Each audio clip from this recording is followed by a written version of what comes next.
नमस्कार। एक खबर काफ़ी सुर्खियों में है कि बिहार और पश्चिम बंगाल के कुछ हिस्सों को काटकर एक नया राज्य बनाया जा सकता है। ये खबर वैसे तब चर्चा में आई जब बिहार के विधायक रणविजय सिंह एक संबोधन में कहते हैं कि बिहार के कुछ सीमांचल राज्यों को और पश्चिम बंगाल के कुछ राज्यों को काटकर एक नया केंद्र शासित प्रदेश बनाया जाएगा। और जब ये बनेगा तो ममता बनर्जी और आरजेडी का एक बहुत बड़ा वोट बैंक प्रभावित होगा। वहीं अब इस चर्चा का तूल पकड़ने का सबसे बड़ा मुख्य कारण केंद्रीय गृह मंत्री अमित शाह का बिहार दौरा है। जैसे ही सब खबर आती है कि अमित शाह बिहार दौरे पर हैं, वैसे ही ये मुद्दा फिर से तूल में आता है और लोग कहते हैं कि वास्तव में बिहार और पश्चिम बंगाल को काटकर एक नया राज्य बनाया जाएगा। लेकिन अब इन सब के बीच एक सवाल ये है कि अगर ऐसा हुआ तो इसका किन किन जिलों पर असर पड़ेगा। अभी जो मैं एक रिसर्च की बात करूं जो हमने की है, तो अगर सीमावर्ती इलाकों को देखें तो तीन जिले दोनों राज्य के इससे जुड़े हैं। जैसे बिहार का किशनगंज, पुड़िया, कटिहार और पश्चिम बंगाल का उत्तर दिनाजपुर, दक्षिण दिनाजपुर और दार्जिलिंग। अच्छा, एक चीज़ और है, किशनगंज डिस्ट्रिक्ट सीधे बंगाल की सीमा से सटा हुआ है। दार्जिलिंग भौगोलिक रूप से किशनगंज के पास है। उत्तर दिनाजपुर डिस्ट्रिक्ट और दक्षिण दिनाजपुर डिस्ट्रिक्ट भी बिहार से सटे राज्य हैं। वहीं पूर्णिया डिस्ट्रिक्ट और कटारिया डिस्ट्रिक्ट सीमांचल के अहम जिले हैं। तो अगर ऐसा कुछ होता है तो सबसे ज़्यादा प्रभाव इन्हीं जिलों पर पड़ेगा। वहीं अगर हम आबादी के गणित से समझें, क्योंकि सबसे बड़ी बात होती है कि वहाँ पे लोग रह रहे हैं, क्योंकि लोग जल्दी से चीज़ें अडॉप्ट नहीं कर पाते। अब बात हम उस मुद्दे की जिस पर सबसे ज़्यादा राजनीति हो रही है, धार्मिक आबादी। क्योंकि देश में जब से बीजेपी की सरकार आई है, सिर्फ धर्म के नाम पे पॉलिटिक्स हो रही है, धर्म के नाम पे लोगों को बांटा जा रहा है और इनका पूरा वोट बैंक जो भी है वो धर्म के नाम पर है। ये जब भी किसी रैली में जाते हैं तो हिंदुत्व, सनातन, इन्हीं सब की बात करते हैं। तो अब हम धार्मिक मुद्दे पे समझते हैं।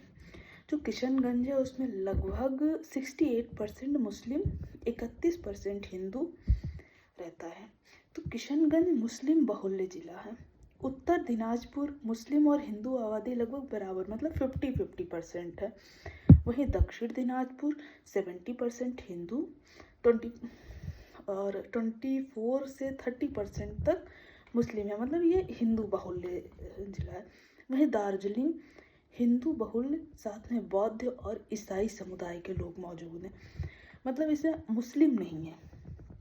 पुड़िया में 60% हिंदू है, 38% मुस्लिम।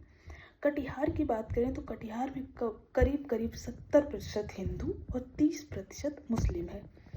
यानी जिस जिले में मुस्लिम ज़्यादा हैं उस पे इन लोगों का ज़्यादा फोकस है। लेकिन जो अभी मैंने लिस्ट पीछे बताई है जिलों की कि इन जिलों को मिला के एक नया केंद्र शासित प्रदेश बनाया जाएगा या बनाया जा सकता है, जैसा बीजेपी का पॉलिटिक्स चल रहा है, जैसा एरिया है उस हिसाब से।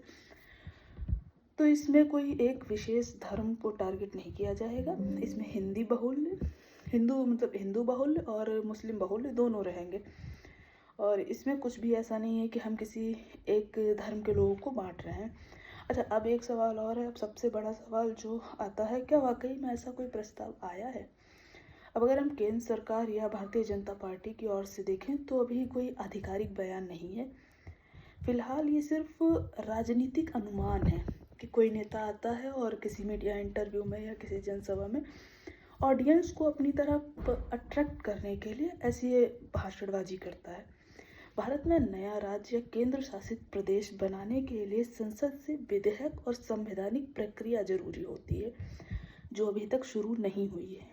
यानी अभी ऐसा कुछ भी होने का कोई भी पुख्ता बयान नहीं है, कोई भी विधेयक पेश नहीं हुआ। ये सिर्फ एक विधायक के बयान से राजनीतिक अटकलें शुरू हो गई हैं कि भाई बिहार और पश्चिम बंगाल के कुछ जिलों को काट के एक नया राज्य बना दिया जाएगा। तो फिलहाल यह मुद्दा सियासी बयानबाजी और अटकलों तक सीमित है, लेकिन सीमांचल और बंगाल की सीमा से जुड़े इन जिलों की सामाजिक और राजनीतिक अहमियत जरूर बढ़ गई है। अब लोग इस पे बात कर रहे हैं, लोग, वहाँ की आबादी, वहाँ के लोग, वहाँ के रहन सहन, सबसे प्रभाव पड़ रहा है। तो अब देखना ये भी है, क्या यह सिर्फ चुनावी रणनीति है या आने वाले समय में इसका कोई तार जुड़ा है या कोई बड़ा बदलाव देखने को मिलेगा।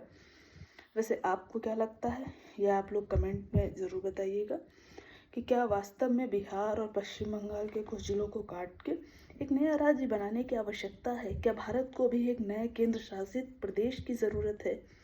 क्या ये देश के विकास के लिए ज़रूरी है या सिर्फ अपने राजनीतिक फ़ायदे के लिए? पॉलिटिक्स को ऐसा नहीं करना चाहिए। धन्यवाद।